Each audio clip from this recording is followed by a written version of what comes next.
안녕하세요. 이 시간에는 욥기에 대해서 함께 나누겠습니다. 욥기는 사람들이 가장 불편하게 생각하는 성경 중에 하나입니다. 혹자는 이런 표현을 썼어요.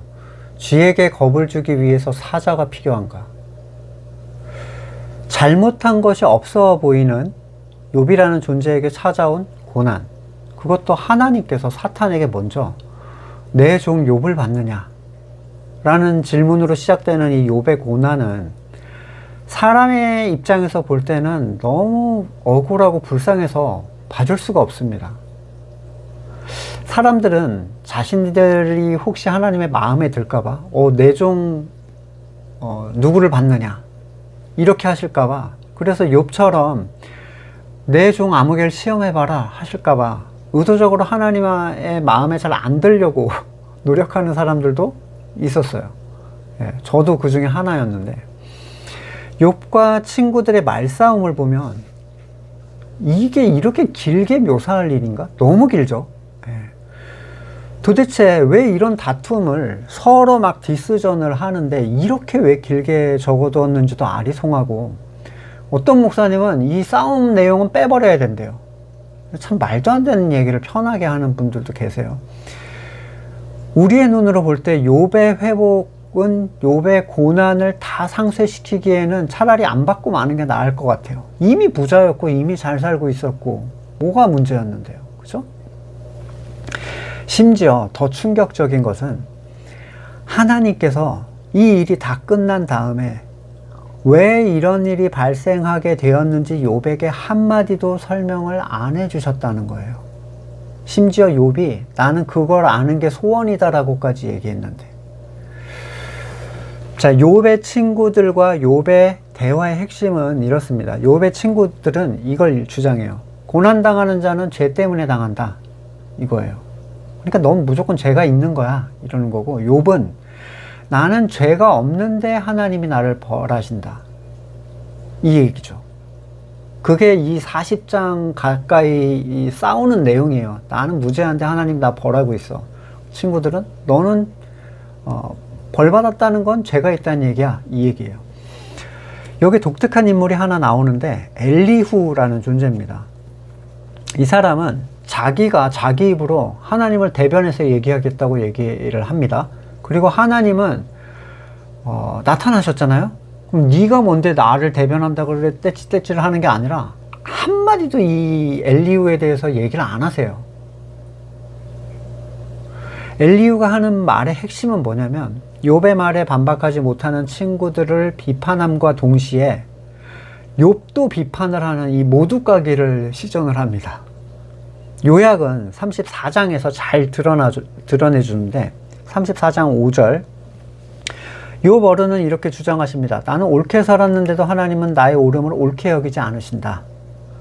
또 욥 어른은 내가 옳으면서도 어찌 옳지 않다고 거짓말을 할 수 있겠느냐, 나는 심하게 상처 입었다. 그러나 나는 죄가 없다 하고 말씀하십니다. 그러나 하나님이 침묵하신다고 해서 누가 감히 하나님을 비난할 수 있겠습니까? 하나님이 숨으신다고 하여 누가 그분을 비판할 수 있겠습니까?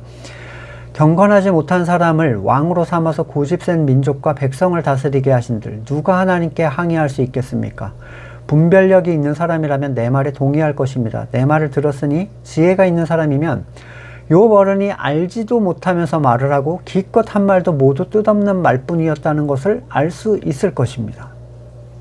심지어 이 엘리후는 욥이 당연히 당해야 할 고난을 당하고 있다, 이렇게까지 얘기하면서 하나님의 의로우심을 변호를 하는데, 36장 17절, 그러나 이제 욥 어른은 마땅히 받으셔야 할 형벌을 받고 계십니다. 심판과 벌을 면할 길이 없게 되었습니다.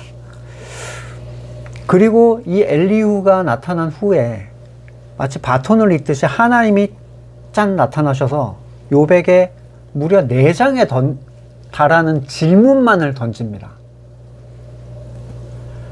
단 한마디도 하지 못했죠.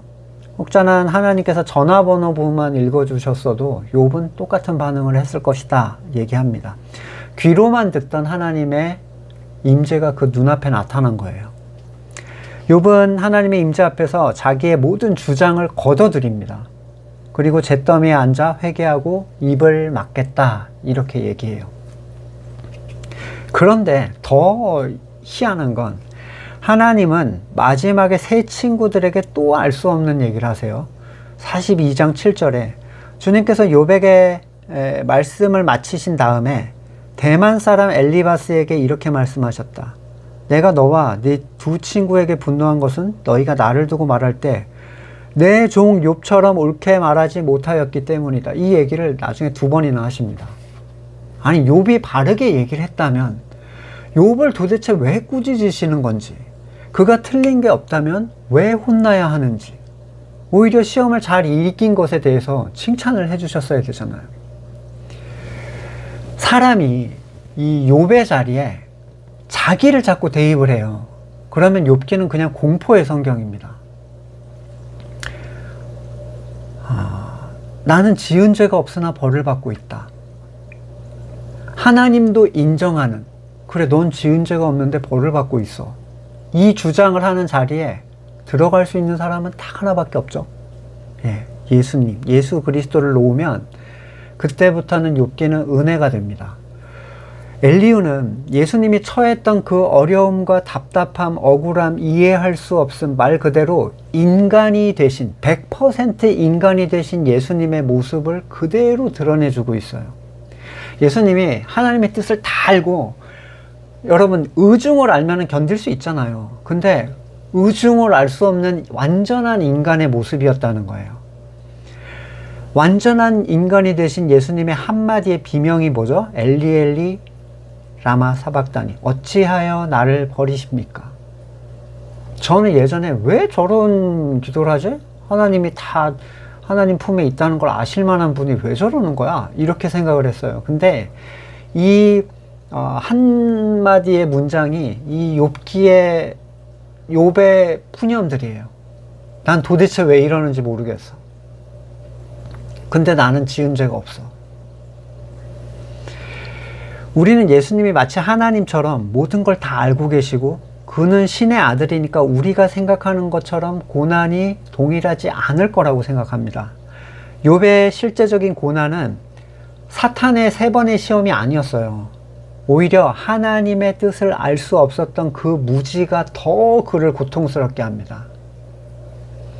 재산, 자녀, 건강 다 잃어도 하나님 원망하지 않았어요. 하나님의 뜻을 알 수 없던 그 고통에 대한 울부짖음조차 하나님 앞에서 입을 가리게 되는 그 심정을 과연 누가 상상이나 할 수가 있겠습니까? 우리는 하나님을 너무 편하게 생각하는 경향이 있죠. 천국에 가면 하나님한테 이것도 물어보고 저것도 물어보고 즐겁게 지내야지 생각할 수도 있을 거고, 기도도 너무 편하게 합니다. 과연 하나님의 뜻을 물으면서 왜 내게 이런 일이 일어났느냐? 당신의 계획이 뭐냐?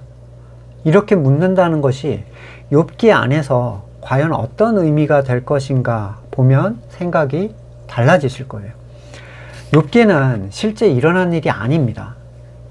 성경이 거짓이란 얘기냐? 그 얘기가 아니라, 왜냐하면 이스라엘 역사에 대한 어떤 인물이나 지명이나 또는 저자에 대한 내용이 전혀 언급이 없어요. 모세오경보다 더 먼저 쓰여진, 그러니까 성경 중에 제일 먼저 쓰여졌을 것이다 라는 추측이 있는 성경이 바로 욥기입니다. 그리고 이게 이 출처를 알 수 없는 성경이 성경 한중앙에 딱 박혀 있죠. 누가 썼는지 알 수 없고, 성경 어디에도 하나님과 사탄을 자기 밑에 두고 그들의 생각과 대화를 다 지켜보는 3인칭 전지적 작가 시점에서 기술할 수 있는 존재가 어디 있습니까? 이게 일어난 일이라면 이걸 본 사람이 자기가 봤어야 되잖아요, 실제로. 이런 일을 어떻게 인간이 실제로 겪을 수가 있겠습니까? 이것은 오실 그리스도에 대한 얘기였고, 우리에게는 오신 그리스도에 대한 얘기예요. 그리스도가 욥의 대입이 되면 모든 것은 은혜이며 감사라는 것을 누리실 수 있을 겁니다. 다음 시간에 뵙겠습니다.